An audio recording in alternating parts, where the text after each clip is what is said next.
Good morning बच्चों, good morning everyone.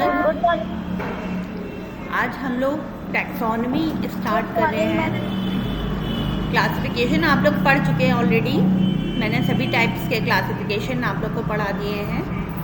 कुछ members आप लोग इसके टैक्सोनॉमी के प्रैक्टिकल्स में कर चुके हैं। मैं एक बार आप लोग को वहाँ पर पूरा एक्सप्लेन कर चुकी हूँ और अब आप इसको थ्योरी में पढ़ रहे हैं।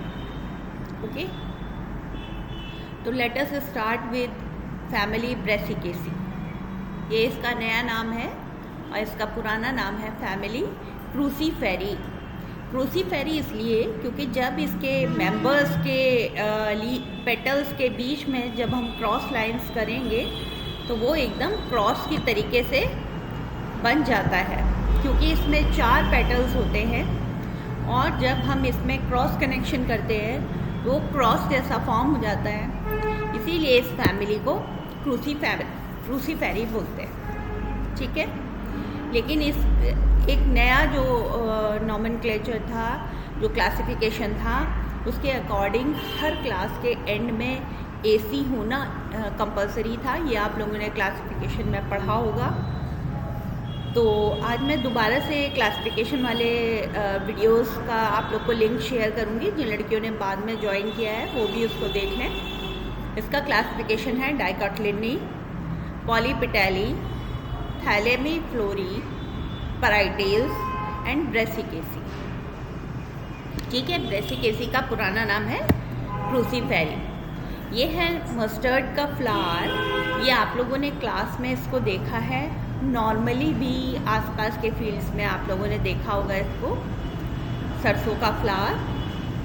और ये कुछ इस तरीके से दिखाई देता है। यहाँ पर ये सेकंड जो डायग्राम है ये इसके फ्लावर का LS है और जबकि थर्ड डायग्राम इसकी पॉड का डायग्राम। ठीक, यहाँ पर आपको क्लियरली दिखाई दे रहा है, कुछ इसमें स्टेमेंस बड़े दिखाई दे रहे हैं और कुछ छोटे दिखाई दे रहे हैं। चलिए, this family includes 5 genera and 465 genera and 33,200 species in world, but in India only 51 genera and 138 species are found. इसके जो पॉपुलर मेंबर्स हैं वो आप लोगों ने देखा है, ब्रेसिका कैम्पेस्ट्रिस सरसों, इसका आप लोगों ने क्लास में स्टडी किया था। रैफिनस सटाइवस यानी कि मूली, ब्रेसिका रापा यानी कि टर्निप चुकंदर एंड ब्रेसिका रापा यानी कि शलजम, ब्रेसिका ओलेरेसिया स्पीशीज़, इसकी कई सारी स्पीशीज़ हैं। पत्ता गोभी, गाठ गोभी, ये सब इसकी कैटेगरी में आते हैं। गार्डन नेस्टेशियम इस समय आप लोगों को खूब अच्छा गार्डन्स में खिला हुआ मिलता है, बहुत सारे कलर्स का, जिसकी गोल गोल पत्तियाँ होती हैं। तो फिर ये सारे इसके पॉपुलर मेंबर्स हैं। The members are mostly herbaceous, rarely under shrub. मतलब ये मोस्टली क्या है, हर्ब्स हैं और हर्बेशियस, इनका तना जो है हर्बेशियस होता है और कुछ में हल्का सा वुडी होता है, जो कि अंडर श्रब्स की कैटेगरी में आते हैं। हर्ब्स आर एनुअल, बाइनियल और पेरिनियल। इसके कुछ प्लांट्स ऐसे हैं जो एनुअल हैं, कुछ बाइनियल हैं और कुछ पेरिनियल्स हैं। एनुअल माने 1 साल जिनकी लाइफ साइकिल होती है, यानी 1 सीज़न। बाइनियल्स यानी 2 साल और पेरिनियल्स माने बहुवर्षीय, यानी कई सालों तक जिंदा रहते हैं। The biennials produce rosette of radical leaves in first year and produce flowering shoot in second year। जैसे कि ब्रेसिका रापा है वो बाइनियल्स में आता है, तो फिर उसमें क्या होता है, पहले साल में पत्तियां निकलती हैं और रोजेट के फॉर्म में निकलती हैं, यानी कि गोल उनका अरेंजमेंट होता है, लीव्स का गोलाकार फॉर्म में अरेंज होती हैं। और फिर उसके बाद सेकेंड ईयर में ही इसका फ्लावरिंग शूट निकलता है। The plants contain a pungent smell of watery juice in these plants. इसका आप लोगों ने कड़वे तेल का तो महसूस किया ही होगा कि मस्टर्ड का ऑयल जब भी हम लोग घरों में यूज़ करते हैं और उसको गैस पर चढ़ाते हैं तो एक अजीब सी तीखी सी स्मेल आती है। और साथ साथ लीव्स को भी, जिन्होंने अगर सरसों का साग खाया जाता है तो उसमें भी एक कसेला और पंजेंट टाइप का स्मेल होती है। The plants contain a pungent smell of watery juice. In these plants allyl isothiocyanate नाम का एक कंपाउंड होता है उसकी लीव्स में, जिसकी वजह से इसमें एक पंजेंट स्मेल होती है। और यही वाटरी जूस में होता है, जो कि पत्तियों को और फूलों को जब हम क्रश करते हैं या तोड़ते हैं या कट करते हैं तो उसमें भी हमें ये पंजेंट स्मेल मिलती है। The plants have tap root which became fleshy in some species as in raphanus and brassica rapa. तो हम लोगों ने टर्निप और मूली में देखा ही है कि वो जो इनकी टैप रूट है वो थोड़ी सी फ्लैशी हो जाती है, जिसको कि हम लोग खाते हैं। The stem is usually herbaceous. The stem commonly क्या होता है, हर्बेशियस होता है, ब्रांच्ड होता है, सॉलिड होता है, हेयरी एंड इरेक्ट। इरेक्ट माने सीधे खड़े होने वाला। तो बच्चों, जो भी टर्म्स का आपको मतलब समझ में नहीं आएगा आप लोग उसको पूछ सकते हैं और पूछिएगा, ओके। आज तो ऐसा लग रहा है, इतना सन्नाटा है कि लग रहा है कोई है ही नहीं। सब लोगों ने अपने माइक्स ऑफ करके बैठे हुए हैं, है ना। क्यों भाई, संडे ख़त्म हो गया है, ये मंडे है, मंडे जग जाओ। The leaves are exstipulate, P extra लग गया है। एक्स स्टिपुलेट का मतलब इसमें स्टिप्यूल्स नहीं पाए जाते हैं। सिंपल, एंटायर, पिनेट और पिन्नेटिक सेक्ट। They are either radical form से, रोजेट जब फॉर्म में होते हैं तो उनको रेडिकल लीव्स बोलते हैं, और कॉलाइन दे आर अल्टरनेट और अपोजिट, है ना। जब वो अल्टरनेट और अपोजिट फॉर्म में आ जाती है यानी सेकेंड ईयर में, तो फिर वो कॉलाइन फॉर्म की होती है। इनफ्लोरेसेंस इज सिंपल और ब्रांच्ड। इनफ्लोरेसेंस कैसा होता है, सिंपल होता है या ब्रांच्ड होता है। रेसीम और कोरिम्ब, रेसीम और कोरिम्ब होता है इस पूरी फैमिली में। Bracts and bracteoles are usually suppressed. ना तो इसमें ब्रैक्ट्स पाए जाते हैं और ना ही ब्रैक्टियोल्स। अगर किसी स्पीशीज़ में पाए भी जाते हैं तो बहुत ही लेस डेवलप्ड होते हैं। Flower is complete. आप जानते हैं कंप्लीट फ्लावर वो होता है जिसके सारे पार्ट्स, यानी कि उसके sepals, petals, androecium and gynoecium. हाँ,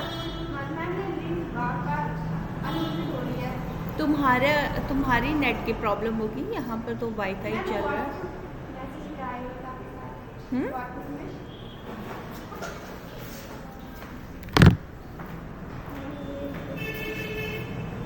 मैम इसमें भी नहीं हो पा रहा, बहुत स्लो कर बार देखो हमारे में तो नेट अच्छा आ रहा है, और चलिए किसी को प्रॉब्लम होगी तो मैं तो अपनी रिकॉर्डिंग अभी कर दूँगी यूट्यूब पे। वैसे तुम मेरे फ़ोन से ज्वाइन कर लो, मेरे में वो आ रहा है ना, वाईफाई आ रहा है।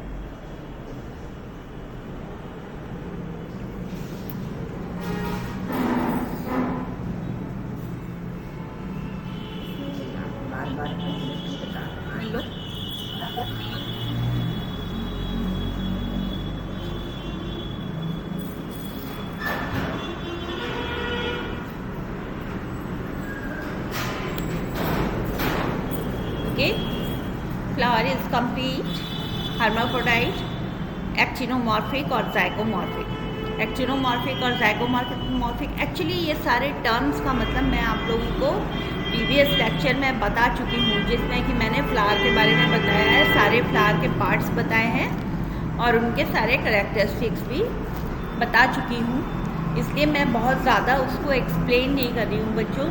हर्माफ्रोडाइट का मतलब होता है अगर मेल और फीमेल फ्लावर्स पार्ट्स जो है सेम फ्लावर में प्रेजेंट हैं। एक्टिनोमॉर्फिक मीन्स अगर आप किसी फ्लावर को किसी भी रेडियस से काटने पर 2 इक्वल पार्ट्स में डिवाइड करते हैं तो उसको एक्टिनोमॉर्फिक कहते हैं। Most of the flowers of this family are actinomorphic while some flowers are zygomorphic like iberis. Iberis आप लोगों ने देखा होगा तो चिलबिल एक होता है, चिलबिल जानते हैं ना बच्चों? हाँ, चिलबिल का जो प्लांट होता है दैट इज आइबेरिस हमारा, वो भी इसी फैमिली का होता है। तो उसका फ्लावर जो है ज़ाइगोमॉर्फिक होता है। टेट्रामीरस, टेट्रामीरस मीन्स कि हर चीज़ 4 के मल्टीपल में होगी या 2 के मल्टीपल में होगी या 4 के मल्टीपल में होगी। टेट्रामीरस बेसिकली वर्ड 4 के लिए आता है।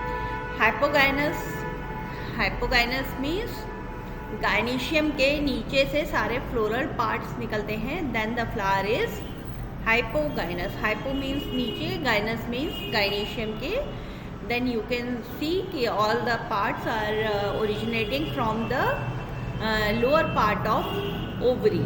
तो आप ओवरी मीन्स गाइनीशियम के जो लोअर मोस्ट पार्ट है, गाइनीशियम के 3 पार्ट्स होते हैं, स्टिग्मा, स्टाइल एंड ओवरी। तो ओवरी के नीचे से यानी गाइनीशियम के नीचे से सारे पार्ट्स निकलते हैं, then it is known as hypogynous. Calyx and corolla, calyx is composed of 4 sepals, free, caducous means fall हो जाते हैं, and imbricate, imbricate aestivation, aestivations मैं आप लोग को बता चुकी हूँ। एस्टाइवेशंस में, इम्ब्रिकेट में आप देखेंगे इस तरीके से ब्रैकेट फॉर्म दिखाई देता है दोनों ही टाइप का। तो एक आउटर वॉल में आप समझ सकते हैं और एक इनर वॉल में समझ सकते हैं। तो the outer 2 sepals are large and saccate at the base and inner 2 are narrower. जो बाहर वाले 2 सेपल्स होते हैं वो थोड़े ब्रॉड होते हैं और अंदर वाले 2 सेपल्स थोड़े नैरो होते हैं, शॉर्ट होते हैं in comparison to other pair. Corolla is composed of 4 petals. Calyx क्या है? सेपल्स है, और कोरोला क्या है? पेटल्स है। Petals are 4 distinct, cruciform, imbricate. मतलब सारे पेटल्स फ्री हैं, डिस्टिंक्ट है। क्रूसीफॉर्म मीन्स 4 हैं, 1 2 3 4। अगर हम 1 और 3 को मिलाएंगे और 2 और 4 को मिलाएंगे तो फिर एक क्रॉस जैसा बन जाता है, इसीलिए हम इसको क्रूसीफॉर्म अरेंजमेंट बोलते हैं। इसीलिए इस फैमिली को फैमिली क्रूसीफेरी का नाम दिया गया था। Having broad upper limb and narrow base. जितने भी बच्चों ने ये फ्लावर देखा था तो आपने देखा था कि पेटल का ऊपर वाला हिस्सा थोड़ा ब्रॉड है और नीचे वाला हिस्सा थोड़ा सकरा है। Androecium, androecium consist of 6 stamens. Stamens are tetradynamous. Tetradynamous एक स्पेशल कंडीशन है जो इस फैमिली में पाई जाती है। जो स्टैमेंस हैं वो 2 वर्ल्स में अरेंज होते हैं। आउटर वर्ल में 2 स्टैमेंस होते हैं जो कि शॉर्टर इन लेंथ होते हैं, यानी कि उनका फिलामेंट की लेंथ थोड़ी सी कम रहती है। और इनर वर्ल्ड में 4 होते हैं जिनका कि स्टैमेन का फिलामेंट लंबा होता है। तो फिलामेंट्स आर अनइवन, मतलब 4 के लंबे और 2 के शॉर्ट होते हैं। Filaments are uneven. Anthers are dithecous. Dithecous आप लोग समझते हैं सब लोग। डाइथिकस मीन्स 2 चैम्बर्स होंगे उसके एंथर्स में, सभी बच्चे जानते हैं। Androecium is composed of stamens. Stamens के 2 पार्ट होते हैं, एंथर एंड फिलामेंट। तो एंथर ऊपर वाला हिस्सा होता है जो फर्टाइल पोर्शन होता है जिसके अंदर पॉलन ग्रेन्स बनते हैं, और फिलामेंट नीचे लंबा थ्रेड लाइक स्ट्रक्चर होता है। तो anthers are dithecous. Introrse, introrse condition होती है जो कि अंदर की ओर को ओपन होते हैं। आप देखिए फ्लावर के सबसे सेंटर में क्या है? गाइनीशियम, उसके चारों तरफ androecium, then petals, then sepals. तो इस तरह वो गोलाकार फॉर्म में है। तो अंदर जो ओवरी है उसकी साइड को अगर ये ऐसे टर्न होते हैं और अंदर की साइड को ओपन होते हैं, झुके हुए होते हैं अंदर की साइड को, तो इनको इंट्रोज कहते हैं। बेसी फिक्स्ड कंडीशन मैं आपको बता चुकी हूँ कि अगर एंथर के बेस पर फिलामेंट कनेक्टेड होता है तो उसको बेसी फिक्स्ड कहते हैं। एंड ओपनिंग लेंथ वाइज, ये लेंथ वाइज ओपन होते हैं।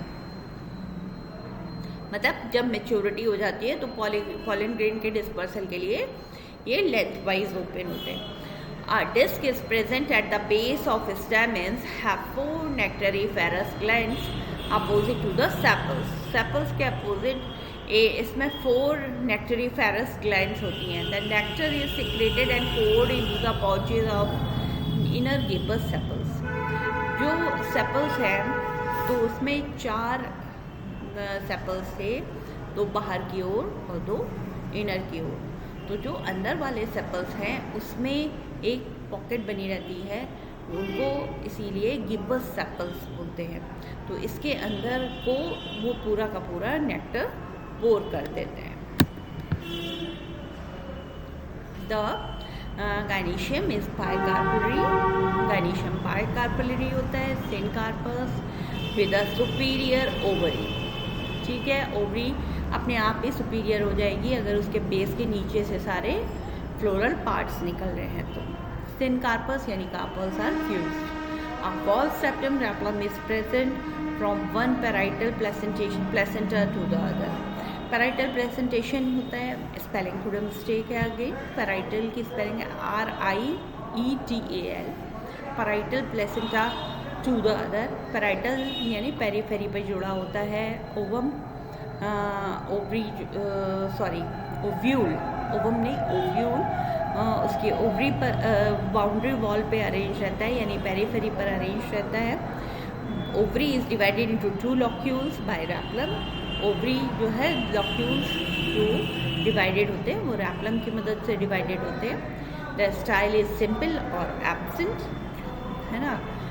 स्टाइल में कुछ ऐसा नहीं होता है कि वो बहुत ज़्यादा लंबी है, वो नॉर्मल साइज़ होता है उसका, और कभी कभी वो बहुत ही ज़्यादा रिड्यूस्ड होती है किसी किसी प्लांट में, तो ऐसा लगता है जैसे कि वो एब्सेंट है। The stigma is 2 lobed. Stigma 2 lobed होता है और डिस्कॉइड भी होता है कुछ मेंबर्स में। The fruit is siliqua. Siliqua इसकी जो फली होती है उसको सिलिक्वा कहते हैं, स्पेशल नाम दिया गया है ब्रेसिका कैम्पेस्ट्रिस के उसको फली को। और सिलिकुला उसको बोलते हैं आइबरिस में, जो कि पेपरी मास होता है उसके चारों तरफ, तो उसको सिलिकुला कहा जाता है। The fruit show a great variety in shape and size in this family. इस फैमिली के फ्रूट्स में कई बार बहुत ज़्यादा अलग अलग तरीके के शेप और साइज देखने को मिलते हैं। The seeds are small. The seeds are small, non endospermic, endosperm absent होता है, and usually have a curved embryo. The cotyledons are oily. आप लोग सभी जानते हैं कि मस्टर्ड के कॉटिलिडन्स ऑयली होते हैं और उनको क्रश करके हम लोगों को मस्टर्ड ऑयल मिलता है। Pollination and dispersal takes place by birds, insects, wind and water. अच्छा, पॉलिनेशन भी पॉलिनेशन इसका मोस्टली सेल्फ पॉलिनेशन भी हो सकता है, क्रॉस पॉलिनेशन भी हो सकता है, और जिन भी प्लांट्स के अंदर नेक्टर प्रेजेंट होता है तो वो इंसेक्ट पॉलिनेटेड भी होते हैं। और इसके साथ साथ इसके सीड्स स्मॉल होते हैं और पेपरी मास होता है उसके चारों तरफ, जैसे कि आइवरिस में होता है। तो it takes place by birds, insects and water and wind. यहाँ पर मैंने इसका आप लोग को floral formula and floral diagram दिया हुआ है। Ebracteate means bracts are absent. Actinomorphic, ये जो आपको ये आइकन्स दिखाई दे रहे हैं, सिंबल्स दिखाई दे रहे हैं, इनको समझने की कोशिश करिए जिन बच्चों ने प्रीवियस लेक्चर्स अटेंड किए हैं। यानी कि मैंने जो टैक्सोनॉमी के और फ्लावर के बारे में जो कुछ भी आपको लेक्चर्स अभी तक दिए हैं यूट्यूब के माध्यम से, तो फिर आप लोगों ने उसमें देखा ही होगा कि इस सब का क्या मतलब होता है। Ebracteate means bracts are absent. This is the icon for actinomorphic. We can cut the flower from into 2 equal parts from any radius. This is the icon of hermaphrodite, means male and female parts both are present in the same flower. Calyx 2 plus 2 means it is present in 2 whorls, inner whorl and outer whorl. C4 है ना, corolla 4. Androecium means stamens. Stamens are present in 2 whorls. Outer world में 2 and inner world में 4 होते हैं। Total 6 इसके स्टैमेंस हो रहे हैं। Gynoecium is ovary superior. Ovary superior होती है तो नीचे ये लाइन लगती है।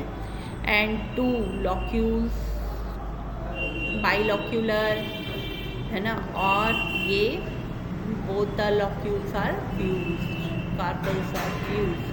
तो ये जो ब्रैकेट है ये बताता है फ्यूज होने को। जब हम कोई भी ये फ्लोरल डायग्राम्स बनाते हैं, सबसे पहले we have to put this, क्या बोलते हैं इसको, जो ऊपर डॉट लगी हुई है इसको क्या बोलते हैं बताइए। हाँ हाँ, वेरी गुड, मदर एक्सिस। इसको हम मदर एक्सिस बोलते हैं। फिर उसके बाद ये सेपल्स आ गए, देन पेटल्स आ गए। पेटल्स का अरेंजमेंट आप देखिए कैसे लगे हैं। अगर हम इस पेटल को इस पेटल के साथ कनेक्ट कर दें और इस पेटल को इस पेटल के साथ कनेक्ट कर दें, मतलब 1 और 3 और 2 और 4 को अगर कनेक्ट कर दें तो वो सीधे सीधे क्रॉस बन जाएगा। Therefore it is known as Cruciferae family. और ये जो 2 आउटर वर्ल के स्टेमेंस हैं ये बड़े हैं, सॉरी छोटे हैं। इनर वर्ल के 4 जो है बड़े हैं। इस पर्टिकुलर कंडीशन को क्या बोलते हैं, बताओ बताओ फटाफट, तुम बताओ। अगर 2 इनर और 2 आउटर और 4 इनर में लगे हुए हैं लंबे स्टेमेंस, तो उस कंडीशन को क्या बोलते हैं? क्या बताया अभी मैंने, कौन सी स्पेशल कंडीशन है ये? हाँ नहीं, इम्ब्रिकेट तो उसका स्टाइवेशन है बच्चों। मैम आपने क्या पूछा है? मैंने ये पूछा है कि स्टेमेंस की एक स्पेशल कंडीशन है जिसमें 2 स्टेमेंस आउटर वर्ल्ड में छोटे फिलामेंट वाले और अंदर 4 स्टेमेंस बड़े फिलामेंट वाले हैं। इस पर्टिकुलर कंडीशन को क्या बोलते हैं? पता है। टेट्राडायनामस नाम सुना है? यस मैम, उसी दिन तो आपने बताया था। उस दिन भी बताया था, आज भी बता चुकी हूँ। अभी इसको लेक्चर को दोबारा सुनोगी तो तुमको समझ में आएगा। मैं कई बार बता चुकी, आज भी है। क्यों, कहाँ से सुनते हो, नहीं हो क्या? ध्यान कहाँ है तुम लोग का? मैम फ्रेंड हुआ है ना, इसलिए नहीं। अच्छा ओके। तो बच्चों लेकिन ये ध्यान रखो, ये इसकी बहुत ही स्पेसिफिक कंडीशन है। अगर आपसे पूछा जाता है टेट्राडायनामस कंडीशन कहाँ मिलती है, तो आपको सीधे सीधे मस्टर्ड का नाम लेना है। हाँ, रैप्लम क्या है? रैप्लम क्या है? क्या मैम? रैप्लम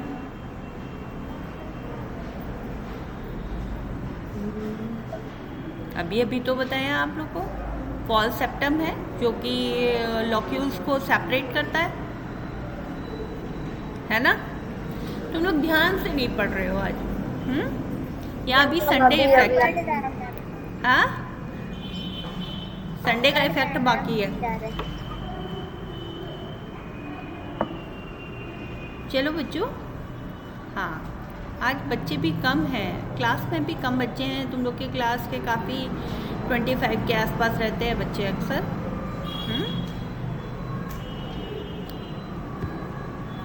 चलो भाई, और कोई तुम लोग को दिक्कत है तो तुम लोग पूछ सकते हो, पूछो। Special points of identification of this family are, सबसे पहले तो उसके क्रूसीफॉर्म पेटल्स, जिसकी वजह से इस फैमिली को क्रूसीफेरी फैमिली कहा गया था। दूसरी चीज़ इसके स्टेमेंस की टेट्राडायनामस कंडीशन, जो कि जिसमें 2 वर्ल्ड में पूरे स्टेमेंस अरेंज्ड हैं, आउटर वर्ल्ड में 2 जिनका फिलामेंट छोटा होता है, फिर अंदर वाले वर्ल्ड में 4 जिनका फिलामेंट लंबा है। Then ovary is having 2 carpels and the locules are separated by a false septum known as rhaplum। तो ये इस फैमिली के स्पेशल कैरेक्टर्स हैं। And thank you. आज का जो लेक्चर था ये आप लोग को बहुत अच्छे से इसमें बताना चाहिए था बेटा, क्योंकि तुम लोग इसको प्रैक्टिकल में कर चुके थे। ठीक है, ये मुझे भी निराशा होती है अगर तुम लोग अच्छे से बात नहीं करते हो, अच्छे से पढ़ते नहीं हो या भूल जाते हो। हम लोग जो बार बार किसी भी चीज़ को बताते हैं तो इसीलिए बार बार उसको रिपीट किया जाता है कि तुम लोग को याद हो जाए, तुम लोग को समझ में आ जाए। और तुम लोगों से कहते भी हैं कि कोई चीज़ समझ में नहीं आती है तो उसको पूछिए, लेकिन आप लोग वो कष्ट भी नहीं उठाते, पूछने का कष्ट भी नहीं उठाते हैं। उठाते हो? अब याद नहीं। अब याद कर लेना, कल दूसरा प्लांट पढ़ाऊँगी। अब टैक्सोनॉमी के लगातार मैं क्लासेस ले रही हूँ, तो आज से मैंने टैक्सोनॉमी स्टार्ट किया है और कल मैं कोई दूसरी फैमिली पढ़ाऊँगी तुम लोगों को, तो बी अटेंटिव। और शुरू में हम लोग वही सब फैमिलीज़ करेंगे जो हम लगातार कर चुके हैं, क्योंकि परसों तो आप लोग का प्रैक्टिकल होगा नहीं, 13-14 प्रैक्टिकल नहीं होगा, तो हमारी इधर 4 फैमिलीज़ निपट जाएंगी, है ना मैम क्यों प्रैक्टिकल नहीं होगा? क्योंकि परसों बेटा वो है मकर संक्रांति का सेलिब्रेशन होता है कॉलेज में एक दिन पहले, तो तुम लोग भी आओगे, तुम लोग को भी खिचड़ी खाने को मिलेगी, ठीक है। तो 1 अटेंडेंस बोलिए, 1 2 3 प्रेजेंट मैम। 4 yes 5 ma'am. 5 6 7 7 शालू, प्रेमिका, प्रेजेंट। प्रेमिका नहीं है क्या?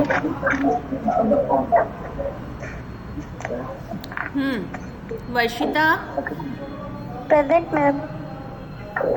पूजा, यस। श्रद्धा त्रिपाठी, साक्षी त्रिपाठी, साक्षी, श्रेया, श्रेया त्रिपाठी भी है, श्रेया। अच्छा, श्रद्धा और श्रेया एक साथ रहते हैं क्या? श्रद्धा और साक्षी, हाँ। श्रेया गौतम,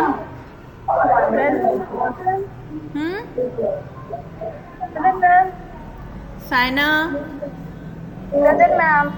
आकांक्षा निशान, जयंती, Present, ma'am. अमरीन, जुहा, अडीबा। ये बताओ भाई, जुहा को क्या हो गया है? वो तो ऑनलाइन भी नहीं आती, ऑफलाइन भी नहीं आती। जरा बात करो, अपनी दोस्त का हालचाल लो। अडीबा, युक्ता मिश्रा, अंजलि कुशवाहा, अंजलि सिद्धार्थ, मुस्कान सचान, तबस्सुम खान, शिखा कुमारी, तबस्सुम खान, गुलनाज बानो, कल्पना, आंचल, आंचल, कल्पना प्रेजेंट। हाँ कल्पना लगा दिया बेटा। संध्या निषाद, नीलम, शालिनी कुमारी, सुरक्षा पासवान, प्रिया सिंह, सौम्या द्विवेदी, काजल देवी, गजाला परवीन, अंशिका वर्मा, दीपिका वर्मा, सोनल सिंह, अमरीन परवीन, फौजिया, शिवानी वर्मा।